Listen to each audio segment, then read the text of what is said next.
Good evening, everyone. Welcome to the October 25th, 2021 Park Board meeting.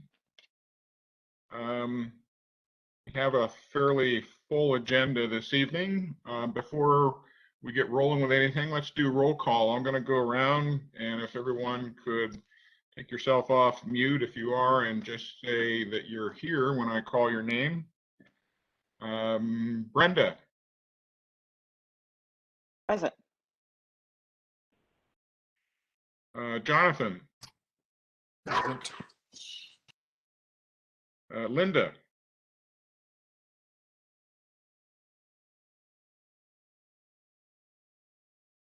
Linda. You're here. Just wave to me, Linda.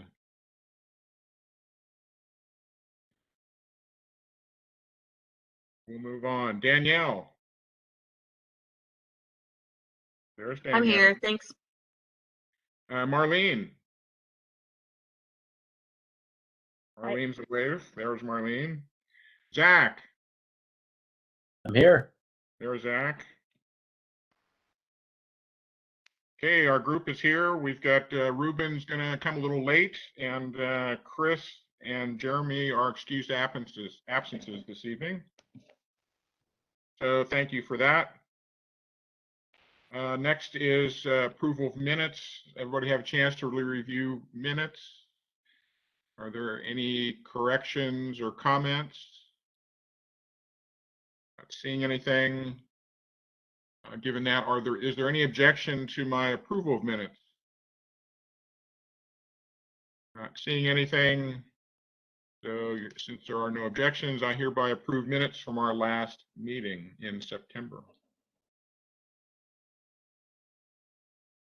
Okay, that moves us on to public comments. And Melissa, you mentioned Dave Kapler wanted to make a comment. Is there anybody else that's come forward indicating anything? No, but Connie is on the line as well, so we can ask her if she'd like to make comment after David's done. Okay, let's go ahead and start with David. Okay, David, you're unmuted. You can go ahead. Great, thank you. Poor Jeff got to spend his late Friday afternoon with me on the phone talking about the Mountain to Sound Greenway Trail. And Jeff makes a good point. It's going to be a braided trail. There's going to be a lot of options. I could come up with, I don't know how many options, starting at the Bellevue East limits to the Preston Railroad grade. And there's many on the north side and there's many on the south side of I-90. And Jeff's point, and I have to say, these trails are 90% for the people that work in the city, live in the city, residents, and maybe 10% will be the tourists coming through. So we got a lot of plans to deal with trails. Let's stay with those and figure this out and not get lost in a naming game of what is the actual Mountain to Sound Greenway Trail through the city. There's just many Greenway trails through the city. I do have some thoughts, and I'm working with people in Public Works as well as Park Department on how we best and most safely access the former Bergsma property there on Newport, and potentially the Mountain Sound Trail could be on that section of Newport. So, but there will be a significant trail there on Newport. There is now, so we'll figure this out. But we got a lot of work to do on trails, and not spend all our time trying to figure out which one is going to have some kind of official name of Mountain Sound Greenway Trail. Thank you. Thank you, David. Melissa, is Connie wanting to make comment? I raised my hand, so I'm assuming that means yes. And we can now hear you, so you're good to go. Right. I'm not sure why I'm not on camera. I keep wondering why you have to ask to be on camera. Can I be on camera? I think Melissa needs to open you up for that. Yeah, let me add you as a panelist. Give me one moment. There we go. There you go. Perfect. All right. There you are. Here I am. So, Well, Dave Kapler may have had a conversation with Jeff about having a braided trail through town. I gotta say that Dave and Jeff does not a community make. And the Mountains of Sound Greenway Trail is a thing with a specific identity that actually draws tourism through town and brings people to a particular place. It also gives the city a compelling reason to create a linked and confident pathway through town that is signable and describable and knowable. What we have right now is we have a series of paths that sort of meander through town. Nobody really knows what they are. We have an old map, we have strange signage. And so while we do have a lot of trails, we don't really have a way through town that anybody other than Dave and somebody else can do. And some of those are even sneaking through private property to get there. So I totally and absolutely disagree with these two and think that there needs to be a public conversation about what a Mountains of Sound Greenway Trail actually does mean and whether this braided concept is appropriate, whether it should go along Newport Way or whether it should go along someplace else, because we are a major component of the Greenway and they've had a lot to say in our town. So I said that already. So let's move on to a different topic of conversation, which is sort of Newport Way and Title 18 combined. And that is a conversation about how green our town is and when it is green. Right now, we have a town with a substantial amount of mature vegetation. And one conversation is, well, what kind of a canopy do we need to have? Right? Do we want to actually have a very small canopy up in Issaquah Highlands so forevermore it can show bright red in the summertime as the heat goes up and it is a place where they're going to roast? Or do we want to try to amend that like our comprehensive plan actually says, and we want to actually add forest to the hillsides in Issaquah Highlands? So for me, here's a couple of questions. Do we actually need planting strips? If we have mature vegetation on either side of the road and we're going to cut down the mature vegetation to put in planting strips, do we need planting strips? Or can we keep the mature trees and say, well, you know, maybe we can just do a bump out curb and make that better, because that is preserving our existing canopy and not waiting 30 to 80 years for it now to exist. When you look at Newport Way, it's a fabulous example because it has deep ditches that flood, and then you have mature vegetation on either side, and it adjoins a variety of trails. And you have to also figure out not where the road is going to go, but how people, pedestrians and cars and bikes are going to be able to get across and use that road safely and effectively. Right now, they can't get into Tibbetts Park off of Newport Way. You can't get across the road on most of the area from, say, the middle school down to Sunset Way. There are no legal crossings, so people dart across at varying strange times in order to get across. And then if you are going to put a potentially wide trail down that side, well, where would it go and what would it do and what are the linkages? And then say, and how does that fit with our green trails plan to make it so that we have an identifiable, usable trail for us and them, because most of the community doesn't know our trails and the region certainly doesn't know our trails. So now Title 18, I watched your faces at that last meeting and I understand your pain, but please speak your hearts as to what you feel the greenery and the parkiness of this town should be. Because while Title 18 could say, hey, you know, we're going to have private and we're going to have public. Unless we have money, we won't have public. It doesn't address on how we're going to get money. How are we going to get these things done? And so we need to have a deep and heartfelt discussion about how we're going to create a system and not just continually have this fight against private, public, and how do we try to squeeze money out of each other. Okay, thank you very much. Thank you, Connie.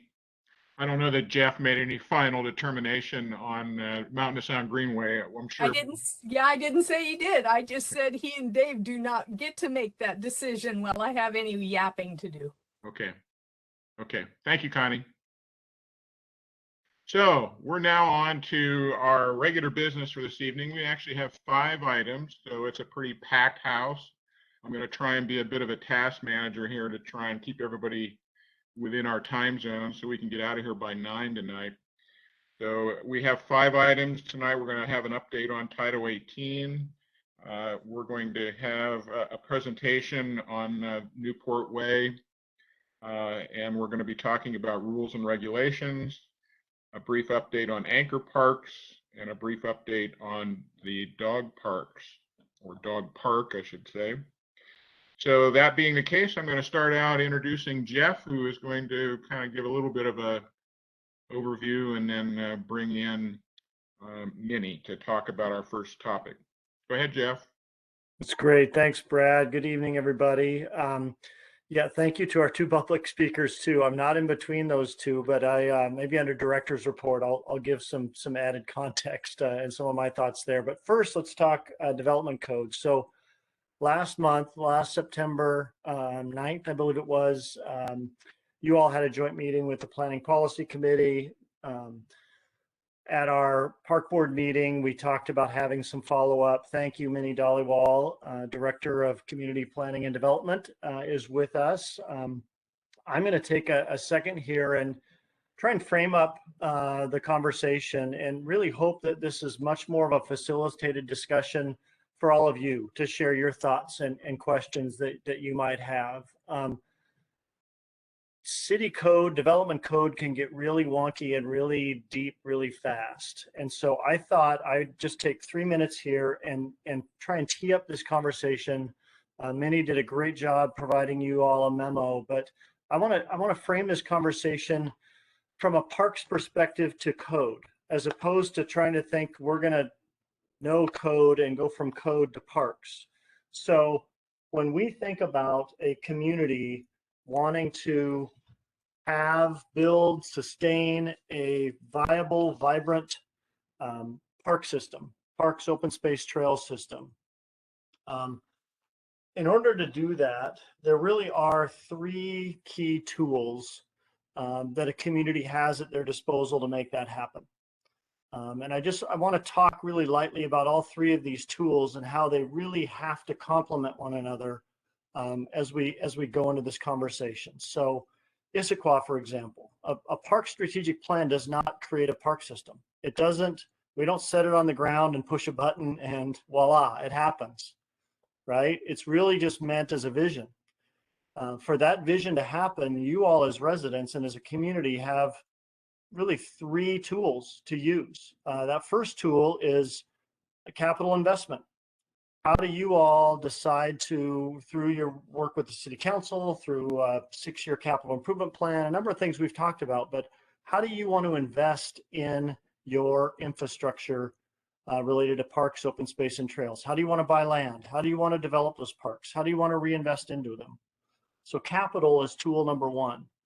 The second tool, and really, really important tool, is operational resources. So you can't, a community can go around just building stuff, but if you don't sort of prioritize operationally to take care of it, to offer some programs and services, what do you want to be doing on an annual basis to nurture that system, to program that system? What recreation facilities might you want to have within this system? Is the second sort of tool in your tool belt. And then the third tool is city code. How do you, through development code, want to sort of identify the ground rules, the regulations for whether it's private development or even public development? But as folks are applying to planning and permitting, as they're proposing to do development on parcels within the city, What do you want that code to speak to and support your park system? So not one of those tools can do it all by itself. And so I want to sort of introduce that thought, because I know through the at least the years I've been here, I've so enjoyed our conversations, as not only we've worked with the community in creating a park strategic plan, but the 6-year CIP is something we've talked about as a group, right? So these 3 tools show themselves in our conversations, and it's true not only for Issaquah, but really any community, to create the public infrastructure that you want to support a livable community. How do you invest in capital? How do you prioritize your operational resources? And how does city code support development?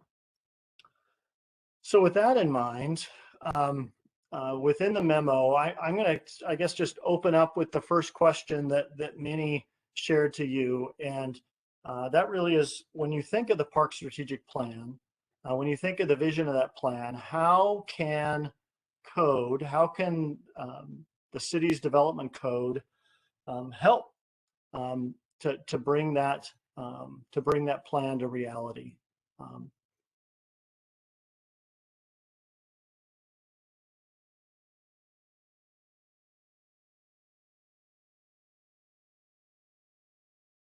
Is that a question you're looking for response here, Jeff, or was that just a comment?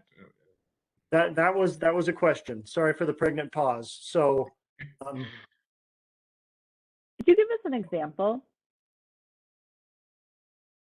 an example of, Sort of, I think I'm understanding the question as, how does the code work with the parks? I guess I'm misunderstanding the question potentially. okay. So in order to accomplish the park system that you want as a community, right? How can the city code play a role in helping that happen? And maybe if that's not a clear enough question, I'm gonna kindly hand the ball off to Minnie and see if she can help sort of frame it up in a different way. Sure. Thanks, Jeff. I think it'll help if I show you a couple of real world examples on the ground. We took some of the other boards on a tour, and I think it really ties in with some of the earlier conversations you were having. So Melissa, can you make me a present where I can share my screen if possible? I just want to show a couple of pictures that might kind of spur some of the conversation around this topic. Yeah, you should have permissions now, Minnie. Okay, so, let's see.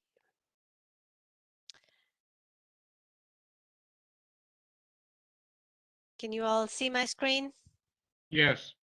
Okay, so you all were talking about Newport, and the connections across the city, the green necklace concept that was vetted out through the park strategic plan. So how does it get implemented on the ground?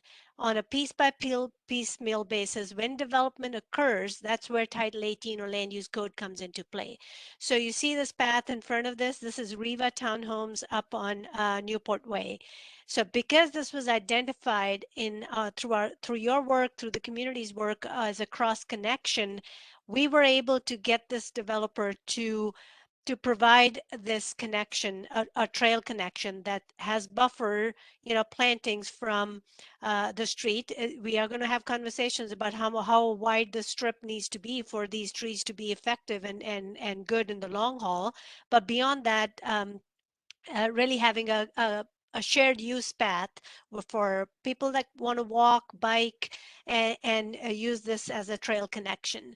So another photo for what it looked like before the development occurred, was this road, but really not a curb and a connection. So what the code can do is, if we have the vision, we can translate that vision into what gets built on the ground, so that they don't shortcut this path, they don't put the building up front, so we have a minimum setback for the building, but also incorporate that cross connection. So this is a site plan that kind of shows where the buildings are situated. There's a wetland in the back. but this is the identified path that this development could provide. Another example is this Atlas project. They built apartments. The code required them to have a cross connection between these buildings, a public cross connection and a park. But what happens in reality on the ground, let me see if I can show this. So this is where you see this cross connection. This is the sidewalk.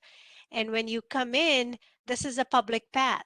But for like some of the comments that were made earlier, even though there's a signage, and there's a teeny little sign here that says it's a public path, general public may not may not know that this is actually a path that leads to a park behind. So the design of those cross connections and the wayfinding at a citywide level is going to be important of how we get some of these things implemented. But and then I think the issue, while we took the boards and commissions on a tour, we stood here and looked across from this path and said, well, that's private and this is public. So how do we know that? How does the general public that may be walking in know that you can go here, but the rest of it is private property? So which then brings us to the Park Strategic, the green necklace, the threading and then the pearls.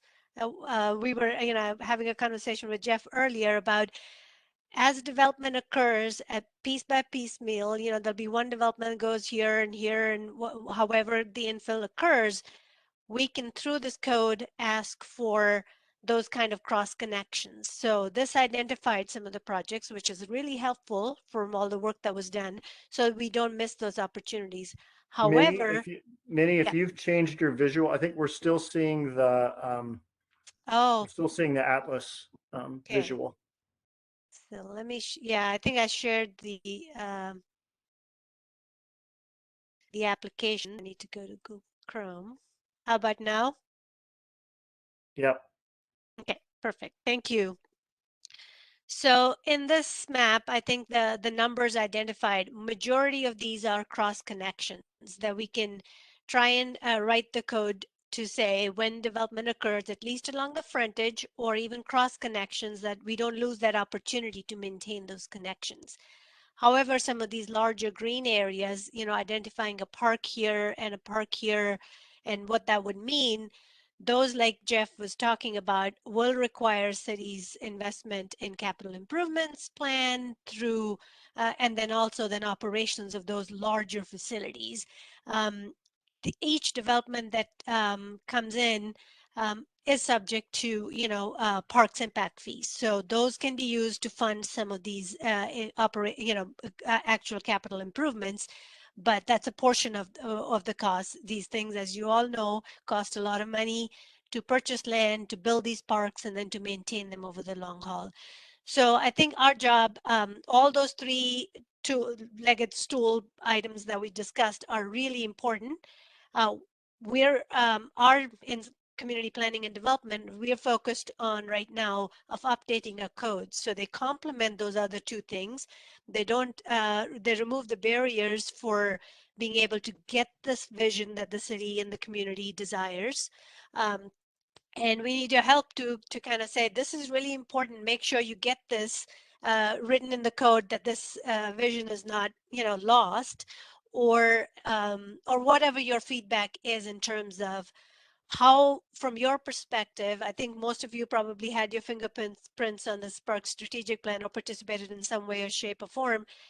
So it's important to you and to the community, and we want to make sure that the code, one, complements it, make sure that this vision is achievable. It's not going to happen just by updating the code, but we don't want to lose that opportunity. So that's what we're looking for from your lived experience of these projects that have been identified in the green necklace, and then overall in the larger city, which is also, I can share that page if that's important, that identifies other green spaces. Some of the things for that project we would, we're looking at was perhaps if there is redevelopment, we want to take into account if you can walk to a park within 10 minutes. Then your on-site parking space that you might want to provide is a little bit less. Then if you have no park nearby and you're building these apartments, you need to provide a little bit larger on-site space. So those are some of the ideas that we're thinking about, but we're interested in hearing if you have thoughts on how best to implement, what are portions of the park strategic plan that we really need to key in and pay attention to, and then we'll move on to the second question. But if we can get your thoughts and feedback on a little bit higher level for park strategic plan and how you see Title 18 implementing it. Raise your hand if you want to be called upon to make a comment. I have a couple, but I always like to wait till everybody else talks first. Ruben?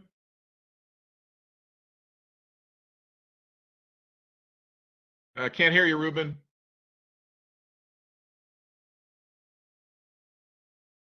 Can you hear me now? Yep, go ahead.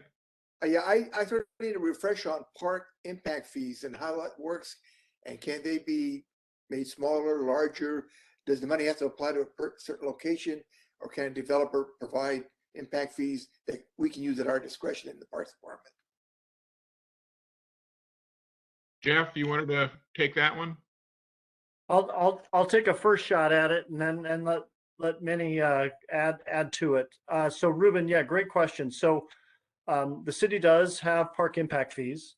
As part of a developer's application, they're required to pay that park impact fee. The park impact fee is not project or area specific. It's something system-wide that the city can choose to make an investment. The way park impact fees are identified, the project has to fund something identified in the park in the 6-year CIP that was part of the calculation, and it has to add capacity to the system.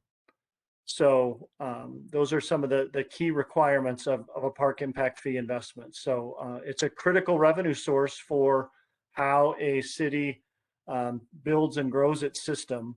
But it also, because it's really only able to address capacity, it's often needs to be supported with additional capital revenue as well. Does that answer? Go ahead, Ruben. Yeah, so I'm just wondering, so that kind of a fee could not be used, say, to repair the swimming pool if it needed repairing, or buy some kind of a new filter system for the pool? Not unless it was adding capacity. So a good example, we redid the synthetic turf at Central Park Pad 3 this spring, right? Yeah. In that reinvestment, we didn't add any additional capacity. It was like for like, so we couldn't use park impact fees for that. Yeah, okay. For that project. That's why we used, if you know, we've now been taking a portion of fees from those field use that help pay for a portion of it, as well as some other capital revenues. So it has to add capacity. I have one last question. Okay, go ahead. The issue of adding capacity, is that something we determined, or could that be changed slightly? I don't know what you mean by we. You're saying the term capacity is in the park maintenance fee issue, but if somebody rewrote the park impact fee to include expansion or operations, is that feasible, or is there a mandate that says we can't use it for more than that? The city identifies what projects are adding capacity and what sort of proportion the project is adding capacity versus addressing just life cycle needs. Okay, thank you.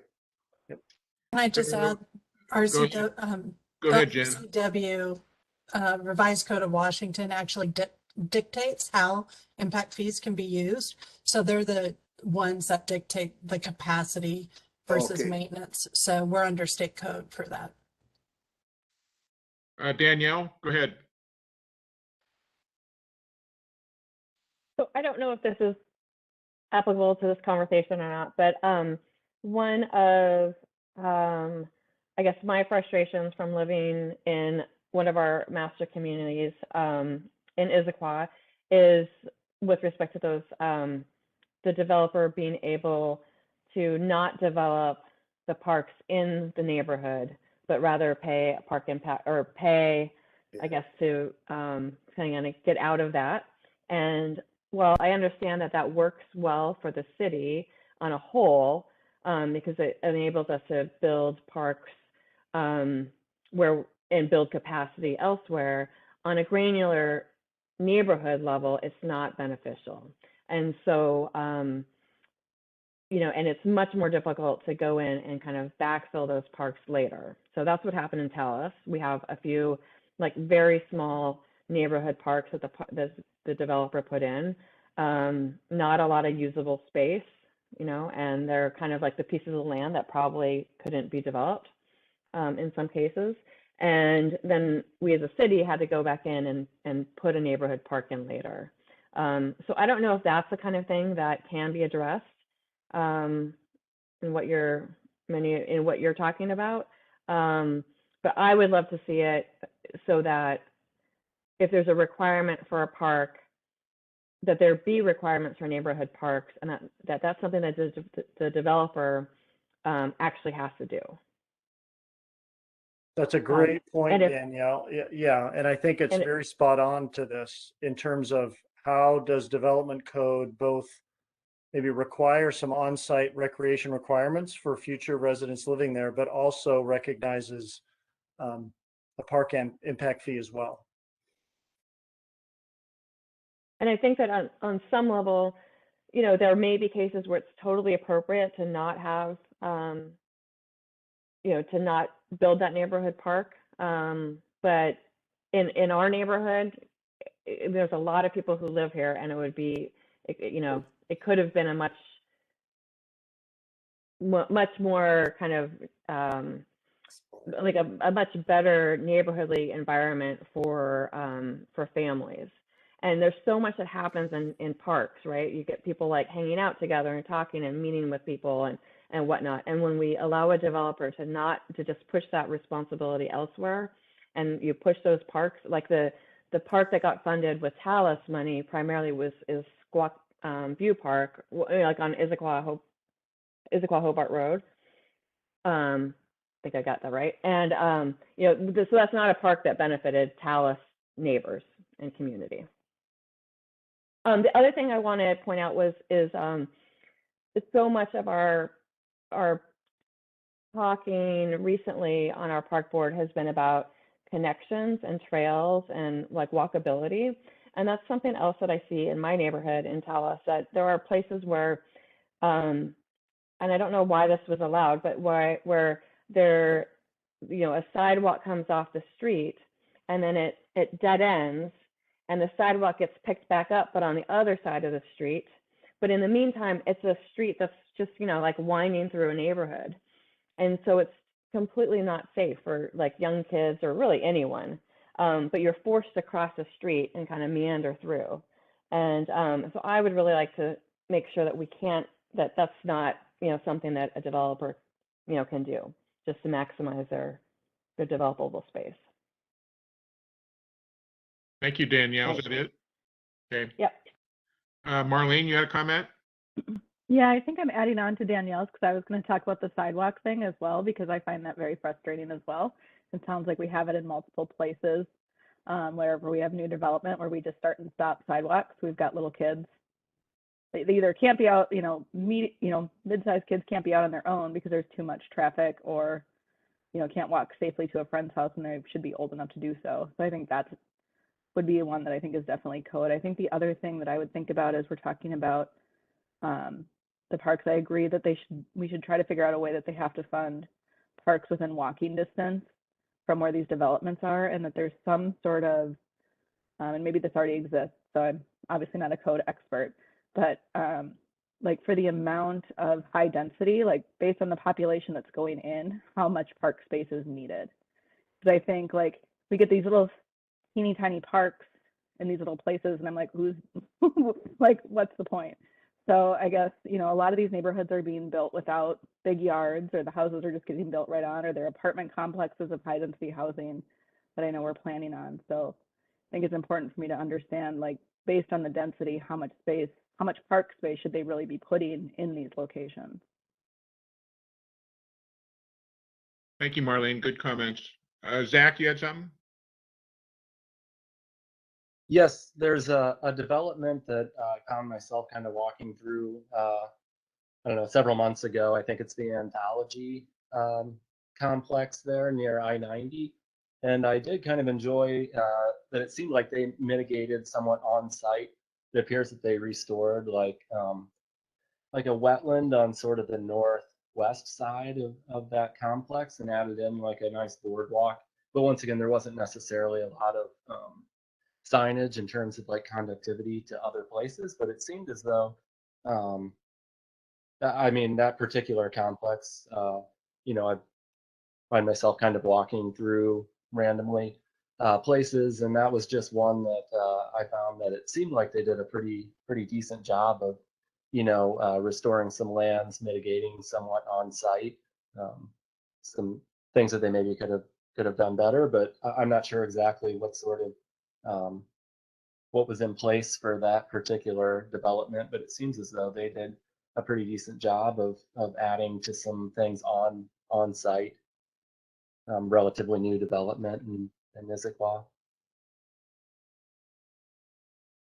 Yeah, you know, my understanding is, yes, they did provide some connections, boardwalk and others like that. One of the things we are looking at in the code is, you know, most developers will try and put those kind of cross connections on an undevelopable area of their property. So either it's wetlands or something that they can't use for their benefit. That's usually where some of these connections end up. So we want to beef up a little bit so that they, you know, there's the other portion of the code that talks about preserving critical areas, you know, wetland streams and things like that. So we want to make sure that these connections are provided, but they're not an afterthought or, yeah, some additional comments, looks like. Danielle, you had something? Well, I just to build on that, I mean, it really does. If you look at the amount of parkland, I'll just use Taos as an example. You know, there are in some neighborhoods, there are small little pocket parks, right? And those are definitely, like, some of them are definitely pieces that would not have otherwise be built on. And maybe if you add them all up in the aggregate, like, they would be like a decent, you know, like some sort of like decent sized neighborhood park. But when they're broken up like that, they're not. And so it really is frustrating to have to be in a position where we might be requiring a certain amount of park space, but we're really not getting the benefit of what we really should, you know, we're not getting the actual benefit as a community. So that's, I think, very similar to those kind of crossings. And I don't know how it is that you, to make sure that that doesn't happen. But if it wouldn't be good enough for a city park, like, it shouldn't count. You know, like, we shouldn't give the developer credit for that. Yeah, and different scales of parks, right? You Mm-hmm. still need a little something really close by if you have little kids, so they can go on a slide, you know, right outside your door where you can watch them. You may need a little bit more active park for a little older people. You may need a dog park to take your pets out. So I think wide variety of users need to, you know, the accommodation and design of those. But the challenge happens when development occurs on a piece by piece basis. That's why these long range plans, the park strategic plan, looks at a much higher level and scale and identifies those parks. So in the park strategic plan on your page 48, it kind of identifies all these green spaces that are there and different qualities of green spaces. So, you know, you may want a trail that's steep for your, you know, more active spaces or more, but getting these, a mixture of these spaces when development occurs on a parcel by parcel basis is sort of the challenge. And you can't really ask one developer to build a whole park. So that's why this concept of park impact fee comes in, because you know there's the legal ramifications of you can have your impacts can be larger than what they would spend on the project. So getting a 5-acre park from one development is usually not legally feasible. So therefore, the park impact fees that pay into a fund that then the city, you know, looks at those larger parks. Yeah. I agree with that, but would say that I don't think I think that we haven't done a great job with our big developments either. So I don't think the issue is just the smaller, you know, smaller developments. I totally agree. Like park impact fees and doing, you know, makes a lot of sense for those. But the other, Really good points. Really good points, everyone. Yeah.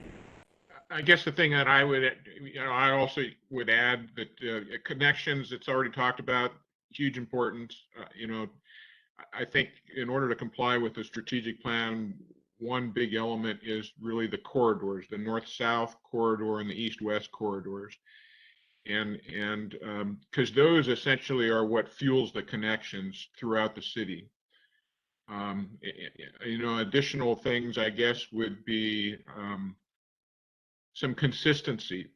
You know, that's why planning now is real important, so that it doesn't look you know, too much different as you go throughout the city, that there's consistency in whatever we come up with in terms of landscape elements, tree elements.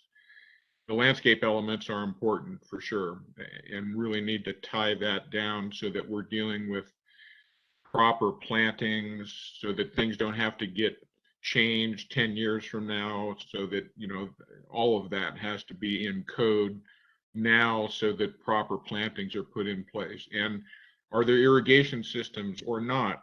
You know, because irrigation is going to have a lot to do with what kind of plantings you put in.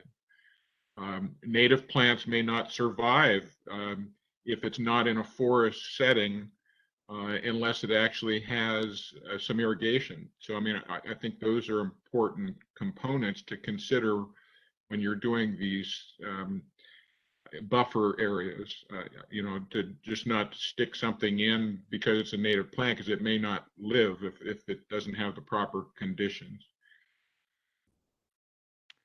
Any other comments? Danielle, you got something?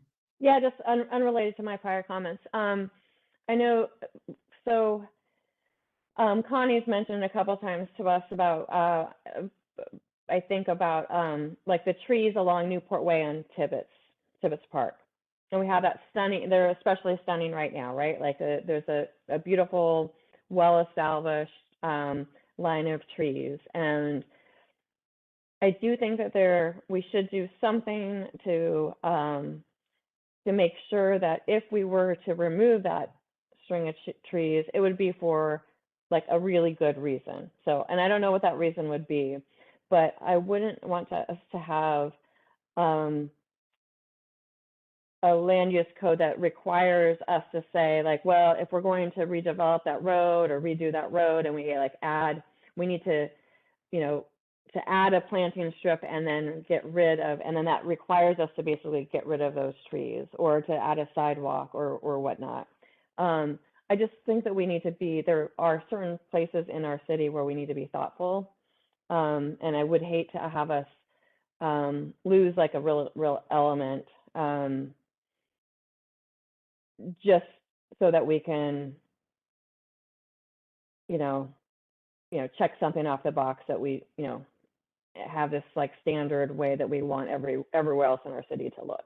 So I don't know how you do that or if it's possible to do that, but I do think that there are certain places that we need to be careful about. And Tibbetts is one of them because it's going to be redeveloped.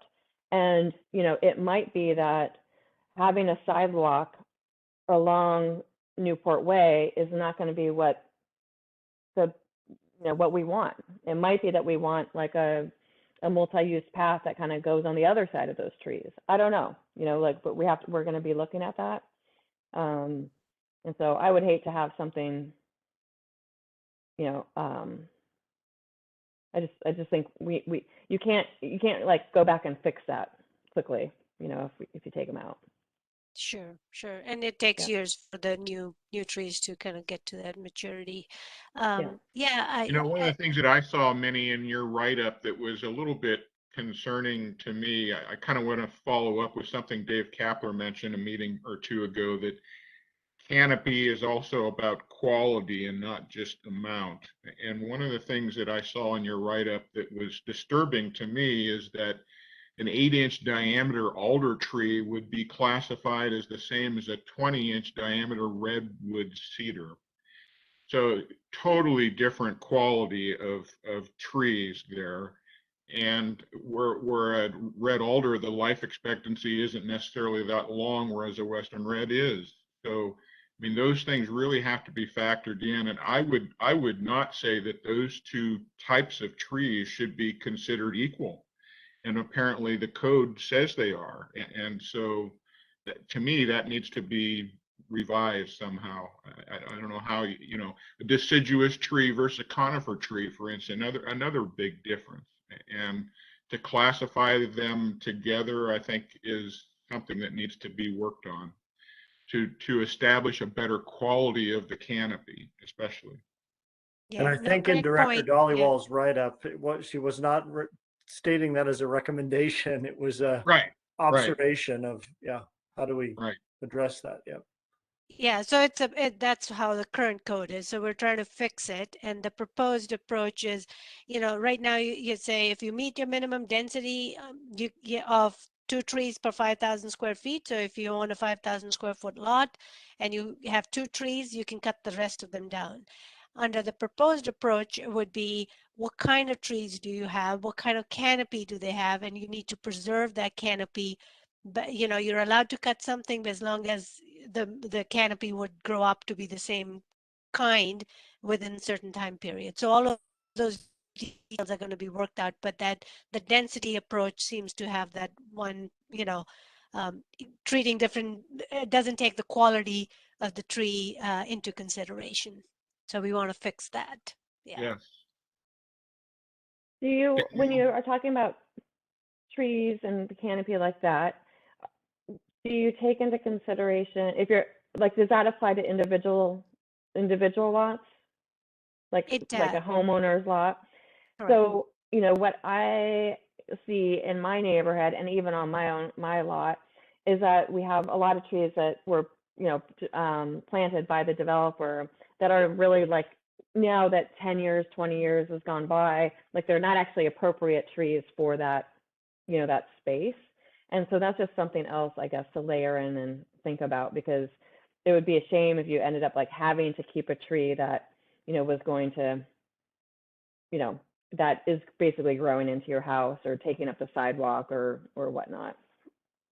Yeah, I mean that is something we have to you know wrestle with, is a wrong tree planted in the wrong spot, Yeah. and what it's doing to the sidewalk, ripping it up, you know, high edges and all those kind of things. And there are quite a few that we've come to learn about, that, you know, there's no good, quick, easy answer to those, because at the same time, if the goal is to preserve the canopy, yet the hazard part is part of the equation.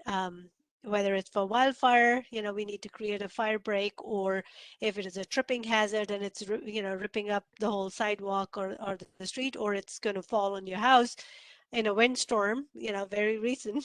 We've had power outages throughout the community and trees down related to that. So we, you know, we're going to lose a few related to those kind of things, but that's why planting additional ones and replacing those is so much more critical, because those things will happen. Yeah. And planting the right kind of tree in the right Correct. space. Right place. Yeah. Yeah. Minnie, we need to kind of get moving along. What more would you like from the board at this point?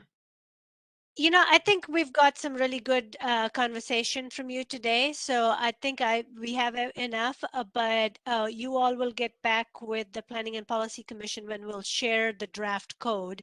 And that'll be the time when you'll be officially taking public comments from the community members. Our plan is to release it at least a month prior to the public hearing, so you have time to read up. We also want to have opportunities within that time, so that if three of you have a question, we want to sit down with you and kind of go through those details prior to the public hearing as well. So we want to have opportunities to kind of get into some of the details with you at that time. But in the meantime, if you have thoughts, ideas, as you live in your community, you see a tree, you see some connection that wasn't done right, or a missing connection, or you think about this thing, in your conversations with the community members, please let us know. Feel free to reach out to me. I'm happy to take any information from you and any input. So appreciate your time. Thank you. Okay. Thank you so much, Minnie. Have a good evening. Yeah, thank you.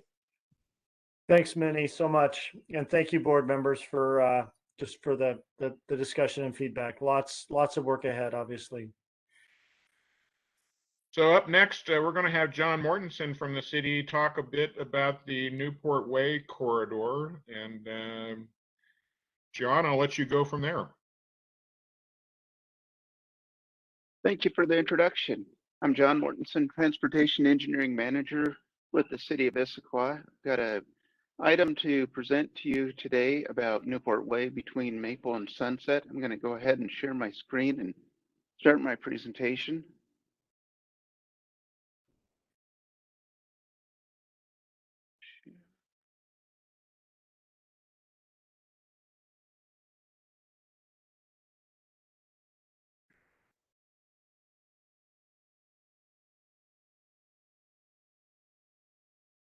Quick question, is it showing my slides or my notes page? Your slides. Perfect, I did it right.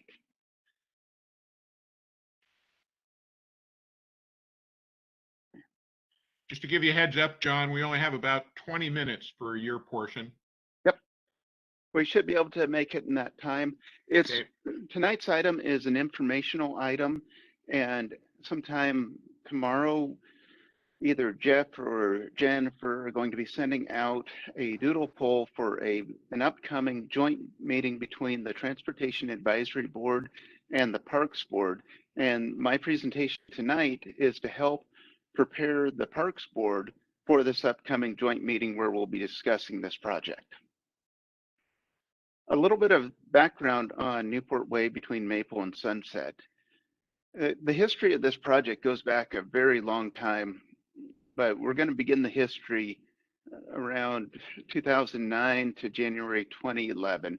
During that time, the city held a series of public involvement meetings and came up with a project concept that was adopted by the council in January 2011. The project concept that was adopted included a second southbound lane from Maple to just south of Holly, no medians, and the reason for that was a lot of the residents really wanted to be able to access their driveways. Roundabouts at the intersections of Juniper, Holly, and Dogwood. And then after this concept was adopted, then a year later, the city adopted the Central Issaquah Plan, which included the circulation standards. And then in 2018, the Parks Department worked on the Park Strategic Plan and the Green Necklace. And using the January 2011 concept, the Central Issaquah standards, and the Parks Plan and Green Necklace document, we came up with a concept that I'll tell you about back in 2018. As I mentioned, the Central Issaquah Plan was adopted in 2012. And inside of it was the circulation standards, which defined what a lot of the streets inside of Central Issaquah would look like, including Newport Way. And Newport Way was classified as a parkway, and the center median was put back in. The original project back in 2011 included a shared use path, but the Central Issaquah Parkway standard did not include the shared use path. In 2018, the Park Strategic Plan and the Green Necklace document were put together, and they identified Newport Way and Holly for the Mountains to Sound Greenway Trail. And this is a page out of one of those documents. And I highlighted in yellow where the Newport Way Maple to Sunset project is. And this document shows that there will be a type 1 connection, and a type 1 connection is defined as a multi-purpose trail on one side of the street that will accommodate pedestrians and bicycles. Sidewalk or a multi-purpose path will be on the other side.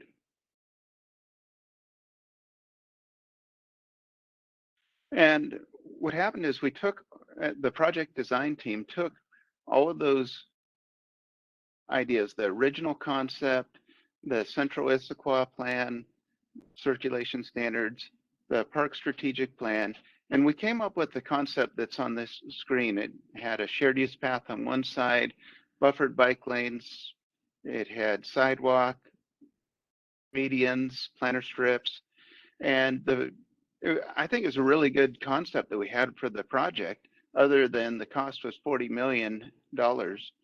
And we identified about $26 million worth of revenue that could actually build the project and build it in phases, which meant we needed to come up with ways in order to reduce the cost of the project in order to be able to have something to construct. At the joint meeting that we're going to have with the TAB, that's the Transportation Advisory Board, and the Parks Board, we're going to discuss 3 different concepts that we have come up with that reduce the footprint. Because one of the ways we looked at a number of ways to reduce the costs from 40 million to 26 million. And for this conversation, we're only going to focus on one of them, which is the revised typical section concept. And what we found out is we really needed to narrow the footprint of the street, because by having it so wide, it was just making it really expensive between all the asphalt and stuff that we'd have to buy and the right of way. And so we really needed to narrow the footprint. And in order to evaluate those concepts, we're going to first focus on the values of the original concept for the corridor, the values inside of the Central Issaquah plan, the values from the park strategic plan and the green necklace, and the guiding principles from the recently adopted mobility master plan. In 2011, when the concept was adopted, the reasons for the concept that were adopted are the street would be livable, there would be side street access, the roundabouts would help calm the traffic and slow down, it would improve safety, there'd be U-turn capacity or capability, it would be efficient and reduce maintenance costs, as opposed to installing traffic signals.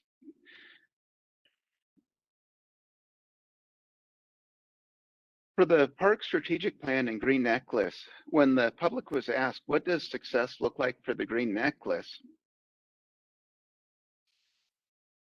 2 themes came across, and those were connections and experience. And the green necklace vision seeks to define a public system that supports Central Issaquah redevelopment, serve and support broader Issaquah, and unify and connect both of those areas with the Issaquah Alps, Lake Sammamish State Park, and the other surrounding public lands. In addition to the vision of the green necklace, which the Mountains to Sound Greenway Trail is part of the green necklace, the parks, recreation, trails, and open space element of the comprehensive plan states trails within the Creek Corridor and Mountains to Sound Trail Corridor shall have a minimum trail width of 12 feet unless other restrictions or constraints exist, and variations shall be approved by the Parks and Recreation Department. The trail surfacing shall support universal access.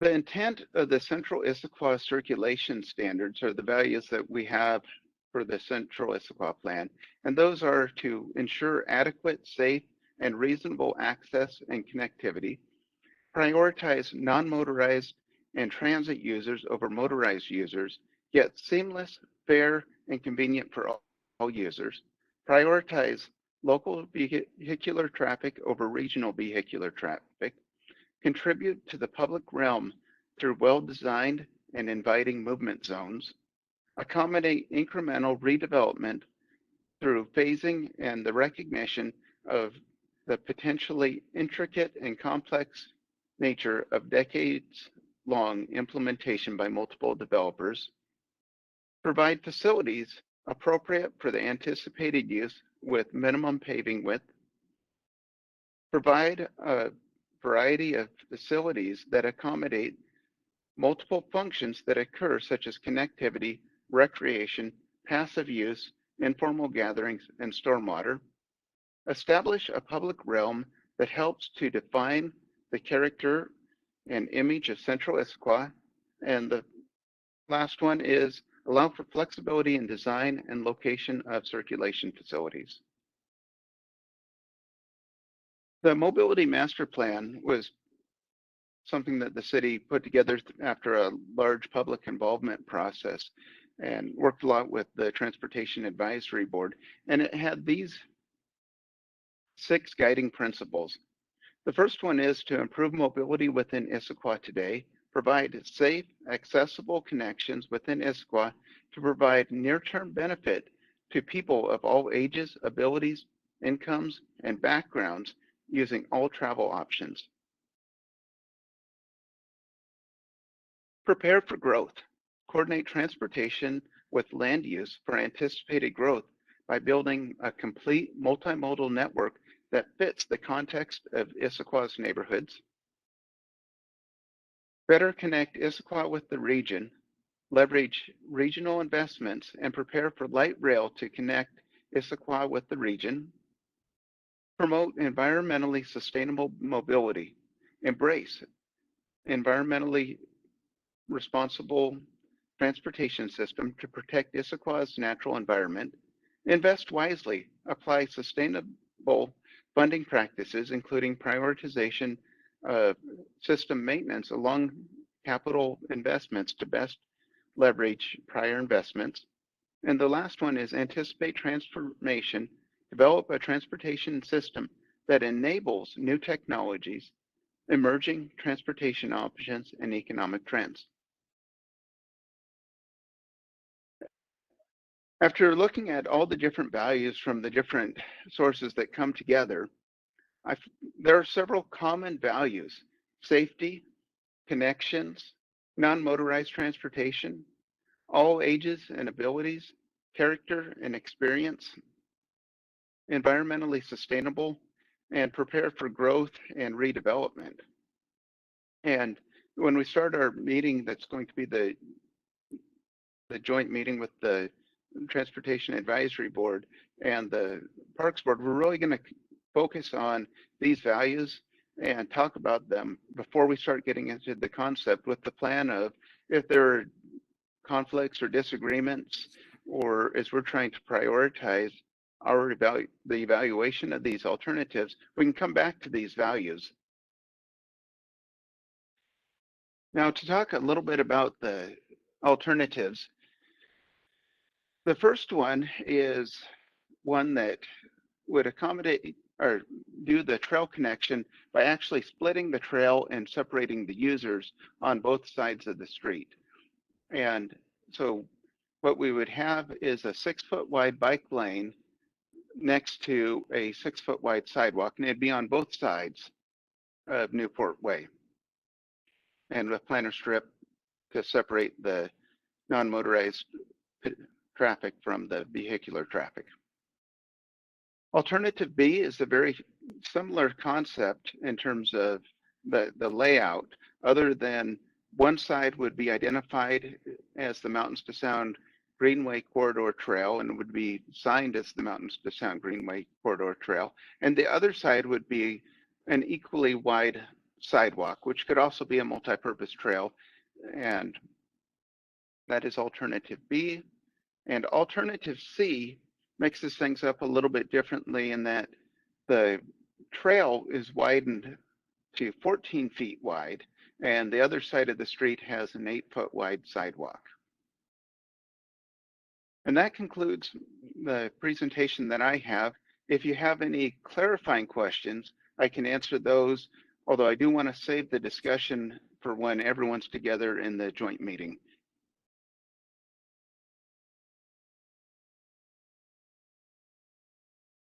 Can you Hey, take, John. there we go. Oh. Okay, who wants to go first? Jeff, you had something? I just wanted to thank John and I guess frame this up as you're all, what specifically would you like the park board to sort of be prepared for at this joint meeting?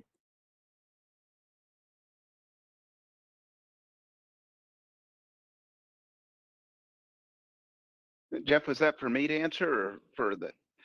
You, yes, John. Yeah, Okay. sorry, John, for you. Yeah, okay. So what would be really helpful is to review the values that's in the presentation and the memo. Think about them, think about the common values. If there's any that you feel like I've missed, be prepared to talk about that. Talk about how you, or think about how you'd prioritize the values, and look at the typical sections and gather your thoughts. And one of the things I did not want to do at this meeting was I didn't want to talk about the pros and cons of it, because I want you all to think about them from your experience as users, and that way you can come in with unbiased opinions and be ready to have a good discussion. John, is it the intention at that combined meeting to reach some sort of consensus on the alternative, different alternatives? That would be the ideal outcome, is to have both boards come together and come up with a consensus, because I really feel that if we can have the boards come up with a consensus, that we'd really have a strong and compelling project that we could get behind. Are those three alternatives within the 26 million budget? Yes, they are. And I just want to add a little tidbit for those who go back and take a look at the graphics. The side with the power poles is going to be the Squaw Mountain side, and the other side of the street. So you'd be looking south down Newport Way, just to orient you graphically, knowing John and I have looked at these countless times, but it might be helpful for you to be able to visualize then what it would look like. So Jen, to clarify, looking at the graphic, the left side is Squaw Mountain, you said? Yes, where the power poles are, there's existing power poles on Newport Way. Okay. So those would be on the east side or the west side of Newport. Right. Well, I think though the question was the left side, and the left side would be, if I remember right, Issaquah Valley Elementary, and the right side would be Squaw Mountain. Yes, and correct, because they're looking south. All the profiles are looking south. And in the graphic, you'll see power poles. Okay. And so those are on the Squaw Mountain side, which is the west side. Okay. Okay. Other questions or comments from the board? I was not clear on that. So can we pull up that visual? Because if the power poles are on the Issaquah Valley Elementary side, and that's not the Squawk side, they're on the Squaw Mountain side. Yeah, Squaw Mountain side.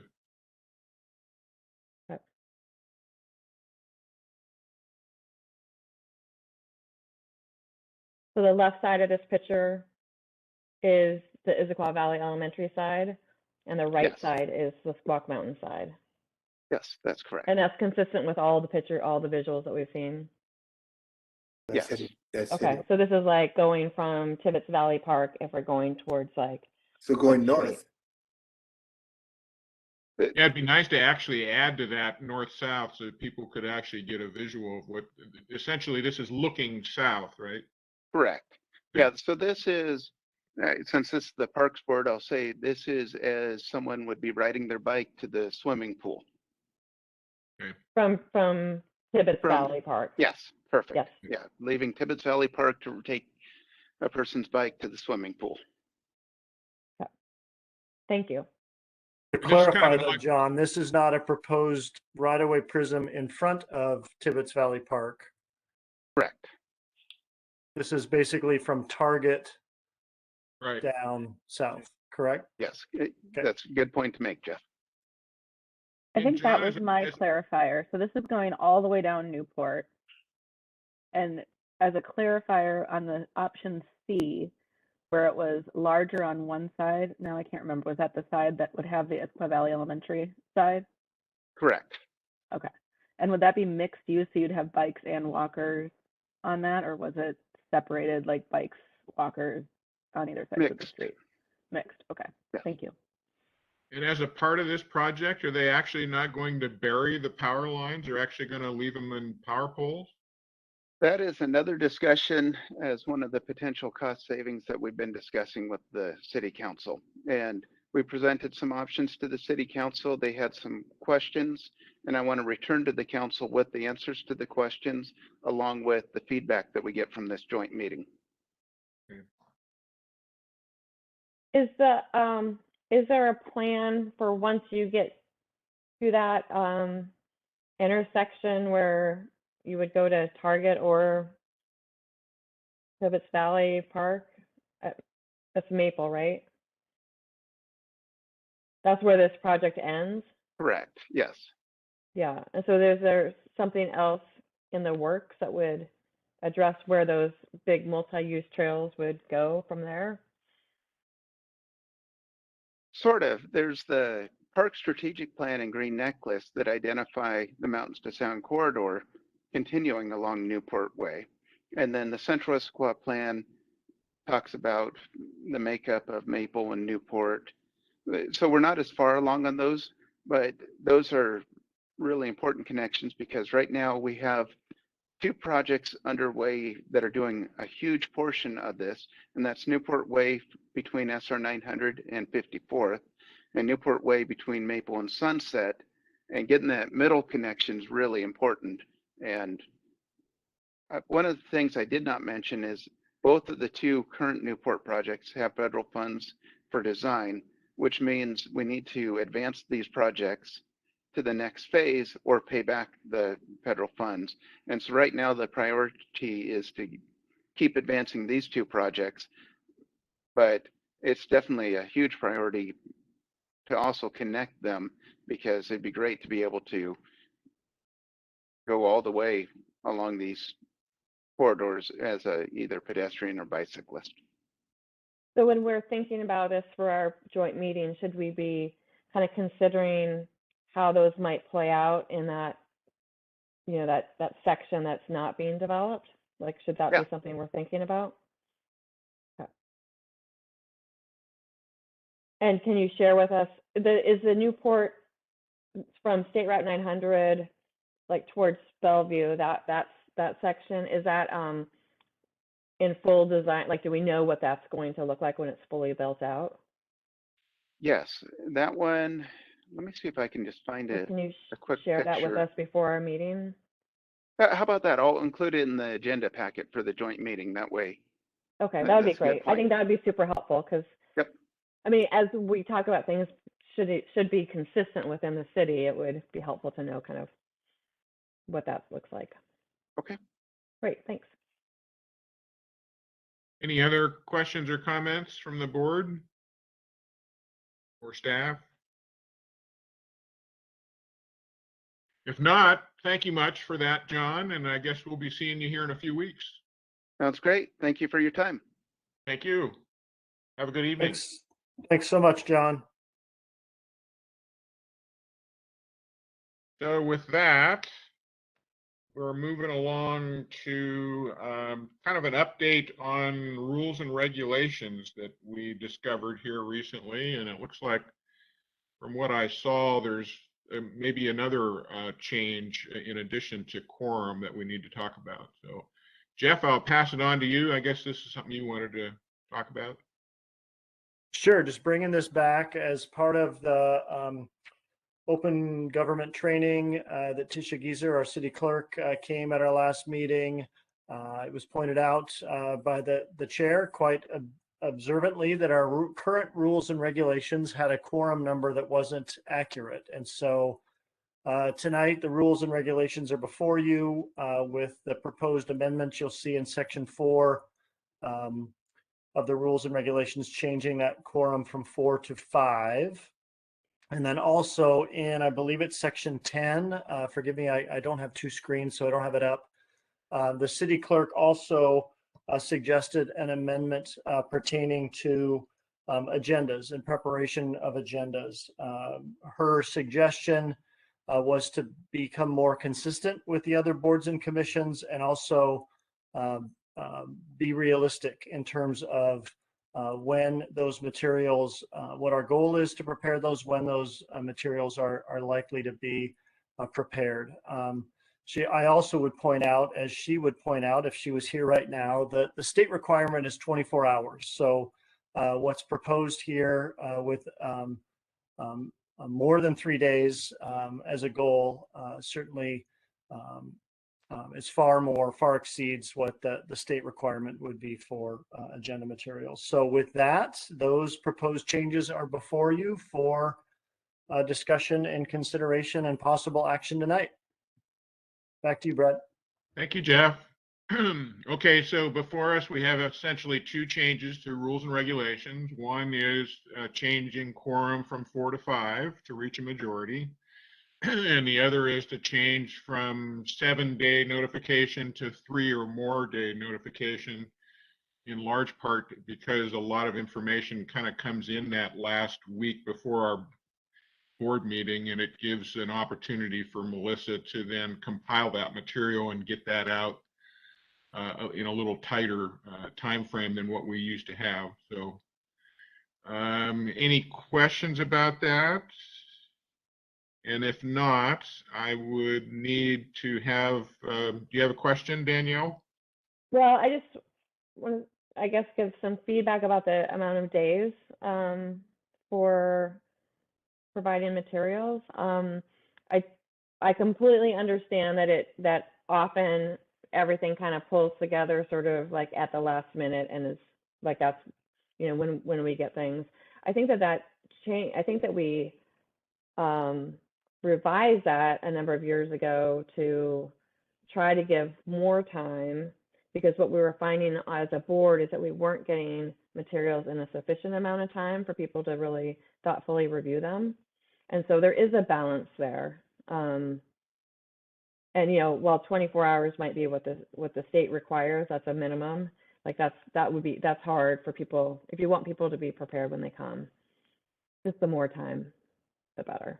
I think the way I guess I would review the balance of that would be to give some discretion and some flexibility to Melissa and somewhat based upon our agenda.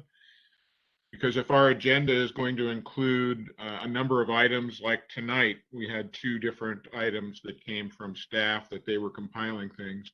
We don't always have that. And so sometimes our meeting and agendas might not necessarily be relying upon materials that are coming. And in those situations, we probably could put that out greater than 3 days. But, you know, the way this is changed, drafted is at 3 days or more. So I guess I would say, depending upon what the agenda is, sometimes maybe we could have more than 3 days if there wasn't a lot expected from other departments. I mean, how does that sound to you, Jeff and Melissa? Yeah, that great question, Danielle, and I certainly would agree with that intent. The drafted language tries to find that happy medium, as the chair points out. That, yeah, our goal would be more than 3, but we're also trying to be realistic in terms of the rules and regulations. Because I'll be honest, as they're written now, we're not meeting the 7 days, and Right. It's really, really difficult in terms of building an agenda, getting the materials, getting where there's coordination with other departments. And so we're trying to be honest, transparent, and still try and meet that goal of more than 3 days. Okay. So with that, I need to have a motion from someone to revise the rules and you had a question, Danielle? Or I just have another, I mean, is this, I think there's probably a few other things that we probably don't comply with on these rules, like on a regular basis, or we don't require. And like one of them being with respect to public participation, when I just look at the rules and how people are supposed to kind of identify themselves. And I'm wondering if that is something that is also, if that's been reviewed, like, what is the reason that people are supposed to like provide, for example, their address? That's something that we say that that someone who's providing public comments is supposed to do. Is that a requirement citywide for all public comments? I think it would be. I think it would be in terms of drawing a distinction whether or not you're dealing with somebody that actually lives in the city or not. Is really the reason for that. We don't always necessarily require them to state their address as much as are they a resident of the city? Because we might, like, if you look at it in the rules, it says when recognized, the audience member shall use their lectern microphone if available to state his or her name, address, and relationship to the city. For example, resident, property owner, business owner, etc. So I know we haven't for a number of years required that. And so I'm just wondering if anybody has kind of looked through these rules recently to like vet other things, that identify other items that maybe are outdated, or I'd say we haven't done that, and I don't know that now is the time to do that, other than the two things that has been placed before the board. If that's something that you feel we should do, we should save some, perhaps make that an agenda item at some future meeting to review that, to see if there's additional changes that need to be considered. Okay, I was just curious where the changes came from and if that was comprehensive or not. No, it primarily just came from this quorum change, and then as a result of that, Jeff, I think, added this additional time frame change in terms of when the agenda was coming to the board. If we want to have more of a comprehensive review to maybe do any further revisions, I guess typically I would say the early part of the board time, in like May is usually when we would maybe want to do that, when we're reviewing them. We could do that at any time. If you feel that's necessary, we could easily add that as an agenda item and open that up for review and further discussion. We don't need. I don't feel strongly. I was just trying to understand in the context of kind of, did somebody, I guess, it's just something, I guess, to keep in mind, that I think that there are probably some other places in our rules that we're not necessarily, that are the way that we're operating as a board may not be, consistent with those rules. And so if we're changing some, we might want to think about changing the others. At some point, I'd agree. It's not tonight, and I. Oh no, I'm not suggesting tonight. But if there's an urgency in getting this up changed now, then there's an urgency in getting this changed now for the two things that have been placed as a revision. And again, if we want to take a more comprehensive review of further changes, let's select an agenda item so that we can do that. Typically, I think at the beginning of the term is usually when we would do something of changes in rules and regulations, when we bring on new board members, so like in May, something to that effect. If there's anything that's real, crucial, we could do it prior to that. So, I mean, if you see something that, should be changed prior to next May, then, bring that to my attention and we can add that as an agenda item. Yeah, Danielle, it's a great point, and I think it is time for probably a more thorough review of the rules and regulations. Again, for context, these two items specifically, as the clerk came to the meeting, the clerk gave observations for both of these.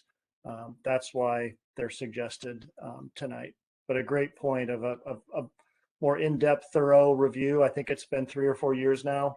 It's probably good timing to do that. Yeah, and my question would be to the clerk would be, is that public, like identifying an address publicly, like, is that really a requirement? And if it's not, if nobody else is doing it, then we should strike it as well. I understand, I want to know when someone's speaking to the board if they have a relationship to the city, right? If they live here or whatever, but that's all. Sorry, I took up too much time on that. I would like to make a motion to approve the changes. Okay. Second, The two changes, and who did the second? Me, Is that Marlene. you, Marlene? Marlene Yep. did second? Okay. All in favor, raise your hand. Any opposed? Raise your hand. Looks like everybody approved that. Thank you, board, for that. And those changes are now in effect.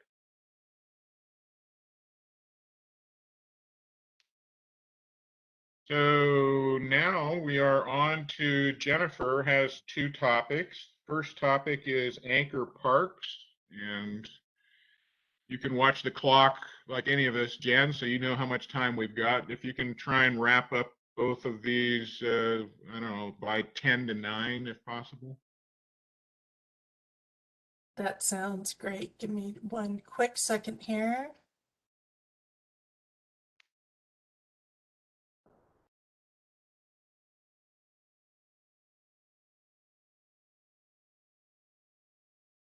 Do my screen share.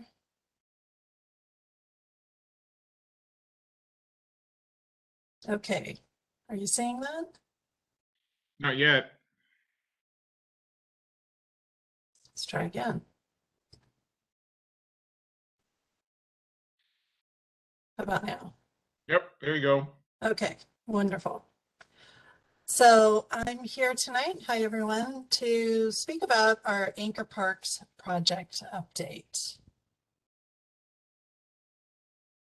As you may recall, these Anchor Parks projects were outlined in our park strategic plan, and these were for Veterans Memorial Field, Tibbetts Valley Park, and the Creek Corridor, which was a connection from Squaw Valley Park to Lake Sammamish State Park. Back in 2019, a pandemic lifetime ago, we launched these projects collectively and did a bunch of public engagement.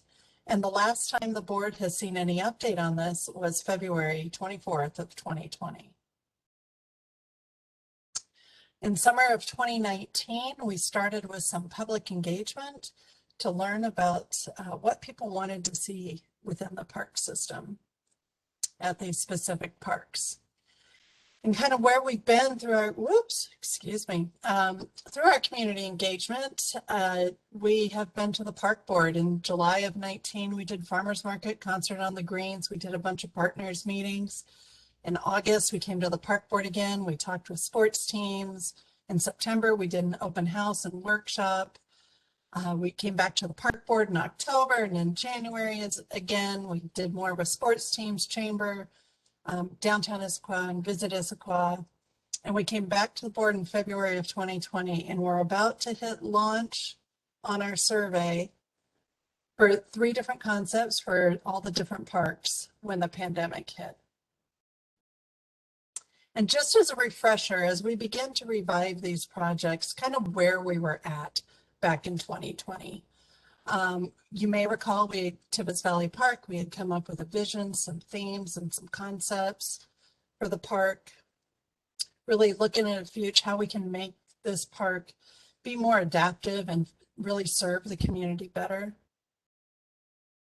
And some of the concepts that we had talked about were various sports fields with play areas and moving the sports court, how to connect Tibbetts Creek Manor, how to create some loops within the park area, and some different options, creating a public garden, orientations for sports fields, and how we might maximize some of our uses at the park. So we came up with 3 different concepts. This concept really allowed some more flooding and creek capacity if we should need it, but we'd have a stormwater garden and some different areas in there.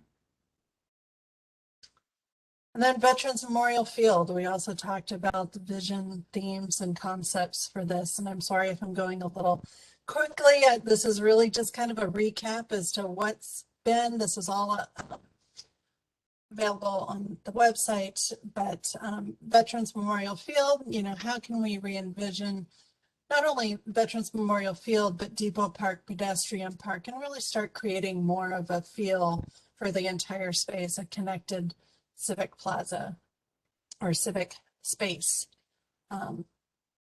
So one of the concepts was the rail line concept.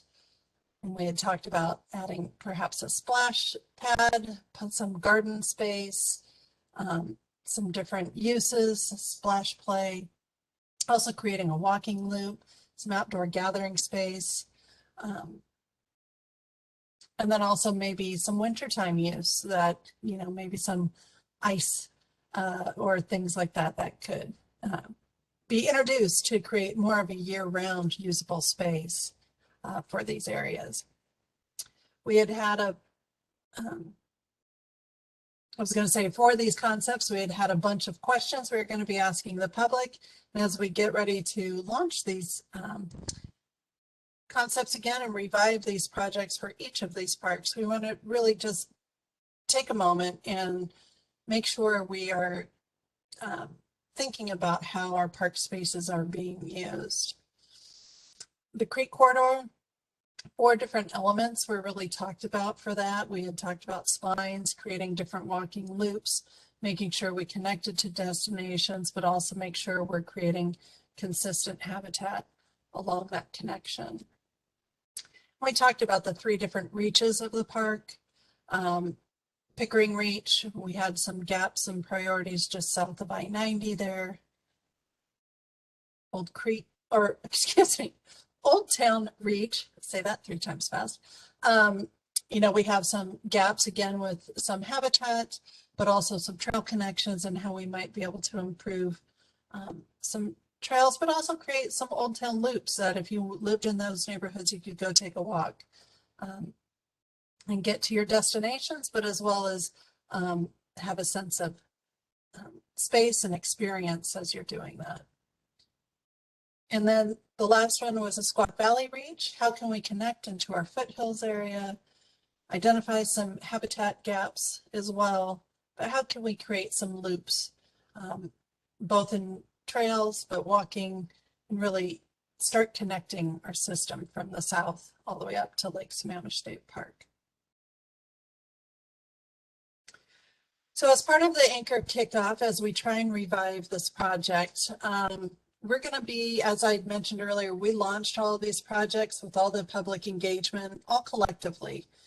And I think we're at a point now, we've learned a lot through COVID. People have really depended upon our outdoor spaces during the pandemic as a source of, you know, refuge, being able to get outside, but also maintain some activity.